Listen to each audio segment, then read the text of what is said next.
Sir नियम क्या कहता है? डिप्लोमेटिक पासपोर्ट इनका रद्द हुआ है। कहा जाता है कि जिसके पास पासपोर्ट नहीं होता है वो भारत में 45 दिन तक रह सकता है। और 5 अगस्त को शेख हसीना भारत आई थी, तो अब उस हिसाब से तो कहा जा सकता है कि शायद 15-16 दिन का टाइम उनका बचा हुआ है। तो उसके बाद उस टाइम लिमिट को भी भारत एक्सटेंड कर सकता है इस मामले में? बिल्कुल एक्सटेंड कर सकता है। जैसे हमने इसको तस्लीमा नसरीन को हमने बहुत बार एक्सटेंशन दे दे के उसको यहाँ बिठा दिया था।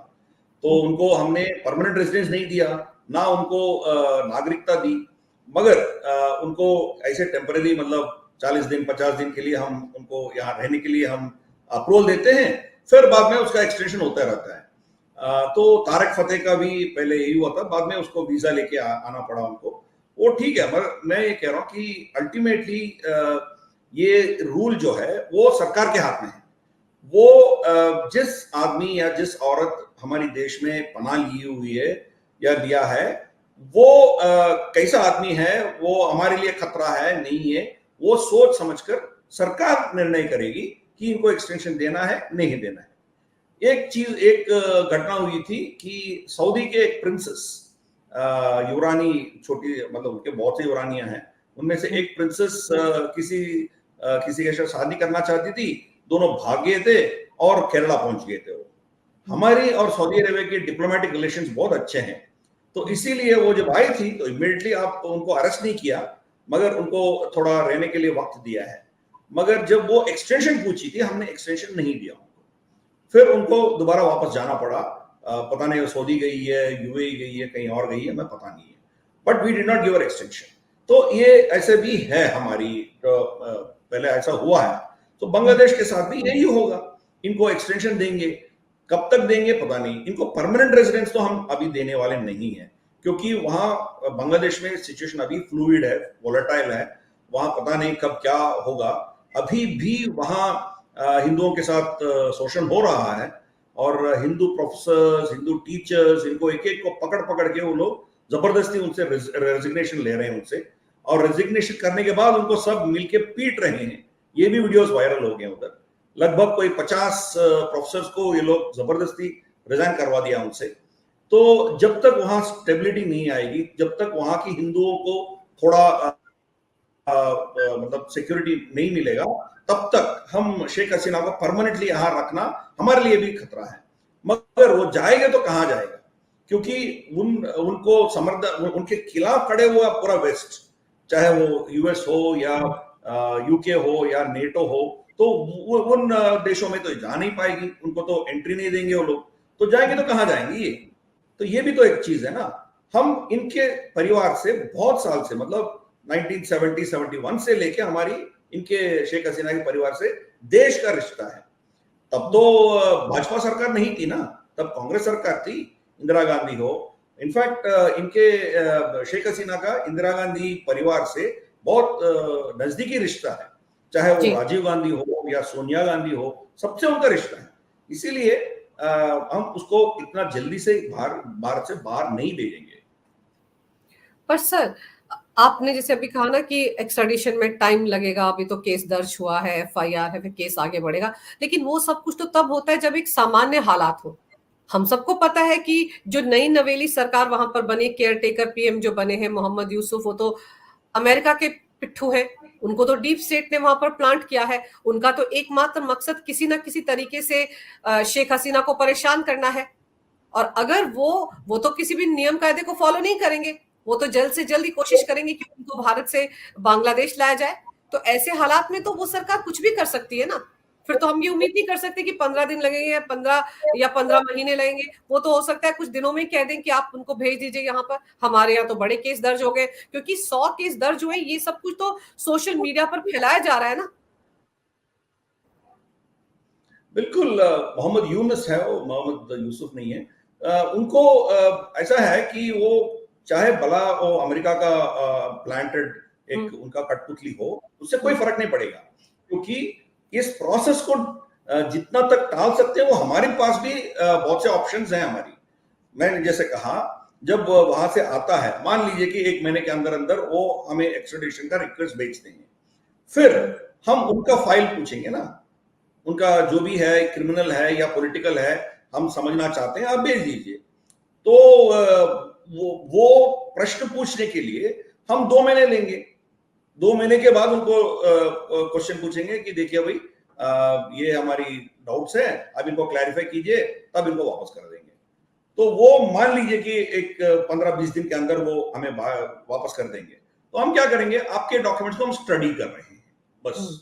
ऐसे टाल सकते हैं, वी ऑल्सो हैव ऑप्शंस। 3-4 महीने ऐसे खींच सकते हैं। मतलब इफेक्टिवली मैं देख रहा हूं कोई 6-7 महीने के अंदर अंदर एक्स्ट्रेडिशन का रिक्वेस्ट आना, या हम उसको उसके ऊपर दबाव डालना, ऐसा मुझे कुछ नहीं दिख रहा है। तो समय लगेगा, एक। दूसरा, उनका मकसद इनको सताना नहीं है, इनको हटाना था। ये तो हट गई, तो अब बचा क्या उनके लिए? उनको जो मर्जी आया वो कर सकता है ना।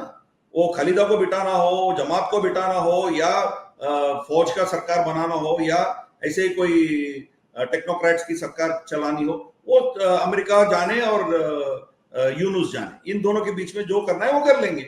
मगर एक बार हसीना हट गई ना, ये तक बस एक पॉलिटिकल रिटॉरिक होगा कि हाँ, वापस उनको बुलाना है, एक्स्ट्राडाइट करना है, ये सब एक पॉलिटिकल रिटॉरिक होगा। अल्टीमेटली उनका मकसद जो है वो ऑलरेडी कामयाब हो गया है। और तो और शेख हसीना का बेटा खुद कहा था कि वो खुद वापस जाना चाहती है। तो वापस जाके वे फिर दोबारा पॉलिटिकल प्रोसेस में शामिल होना चाहती है, मगर वे खुद दोबारा प्रधानमंत्री बनने का सोच नहीं रखती है। मतलब उनके अवामी लीग के जितने भी है, उनके समर्थन में, उनके सपोर्ट में ये वापस जा सकती है, ऐसा उनका खुद का बेटे का एक बयान है। तो वो शायद जाएगी, वापस जाएगी। वहां की कोई कंडीशंस होंगी, शायद अमेरिका, यूएस, भारत, फिर शेख हसीना 2-3 लोग बैठ के ये तय करेंगे कि ये वापस जाएगी, ये पॉलिटिकल प्रोसेस में एक्टिव नहीं रहेगी, तो इनके साथ कुछ दुर्व्यवहार नहीं होगा, इनको घर में बंद करके रखेंगे और इसको कुछ नहीं करेंगे। ऐसा कुछ आश्वासन देने के बाद शायद जा सकती है, वो भी उनका डिसीजन है। जब वो समझती है कि मैं वापस जाऊंगा तो मुझे फांसी लगाएंगे लोग, तो वो डिसाइड कर सकती है कि मैं वापस नहीं जाऊंगा, तो उनका मर्जी है। 6 महीने के बाद, 7 महीने के बाद वो भारत में पॉलिटिकल असाइलम भी मांग सकती है। जब पॉलिटिकल असाइलम मांगेगी, तब हमारी तो कोई पॉलिटिकल असाइलम का कोई ऑफिशियल कोई पॉलिसी नहीं है हमारी, ना हमने कोई यूनाइटेड नेशंस का ये जो रेफ्यूजीज है या पॉलिटिकल असाइलम का जो भी उनके कानून है, उसको हमने साइन नहीं किया है। इसीलिए हमारी मर्जी, हम दें ना दें वो हमारे ऊपर डिपेंडेंट है। तो शायद सरकार डिसाइड करेगी इनको असाइलम देंगे, तब तक बांग्लादेश के साथ क्या होगा वो देखते हैं। बांग्लादेश, मान लीजिए कि वहां और रेडिकलाइजेशन बढ़ेगा, हिंदुओं को सताना शुरू करेंगे, फिर वहां पाकिस्तान के साथ दोस्ती ज्यादा बढ़ेगा, फिर वहां से लोग यहाँ घुसपैठिया ज्यादा आएंगे, या ऐसे कुछ हरकत करेंगे लोग, तो हमारे पास भी लीवर्स है ना। ऑलरेडी हमने आप ही ने शायद कल या परसों आपने एक वीडियो किया है, हमने उसको बिजली ये सब बंद करना शुरू कर दिया ना, धीरे धीरे से। हमने मतलब एक्चुअली अदानी की पावर जो है, they own a lot of money. जब तक वो पैसे नहीं आएगा वो धंधा कैसे चलाएंगे, वो बिजली कैसे पैदा कर सकते हैं, वो इसलिए बंद कर दिया। तो धीरे धीरे से यही होगा ना। बांग्लादेश आज भारत के सपोर्ट के बिना वो चल नहीं सकती है, पूरा कोलैप्स हो जाएगा, क्योंकि उनके एकमात्र इंडस्ट्री, टेक्सटाइल इंडस्ट्री, उसका कपास भारत से आता है। वहां बांग्लादेश में कपास का खेती नहीं होती है, वहां ना के बराबर है, लिटरली पूरा भारत से आता है। जब भारत बंद करेगा, वो कहां से लाएंगे वो लोग? चाइना से लाना पड़ेगा। चाइना ऑलरेडी उनका कॉम्पिटिटर है, चाइना इनको क्यों देते हैं, क्यों देंगे वो? अब पूरे एशिया में नंबर 1 टेक्सटाइल इंडस्ट्री चाइना में है, दूसरा नंबर पे बांग्लादेश है। तो कंपटीशन में वो इनको क्यों देंगे? देंगे तो भी वो जिंजियांग से देंगे। उनके हान चाइनीज का तो वो तो उनके लिए काफी है। बाकी जिंजियांग से जब ये कॉटन इनको देंगे, तो जिंजियांग कॉटन के ऊपर पाबंदी है। मतलब इनके जितने भी क्लाइंट्स हैं, नाइकी, जो भी है इनके, क्या एडिडास, जो भी है, जिन जिन बड़े बड़े ब्रांड्स को ये लोग सप्लाई करते हैं बांग्लादेश से, वो सब उनके सब के ऊपर बैन है। मतलब जिंजियांग से कॉटन कोई भी खरीदता है, उस कपड़े के ऊपर बैन। तो बांग्लादेश जाएंगे तो कहा जाएगा? भारत के बिना वो कुछ नहीं कर पाता है।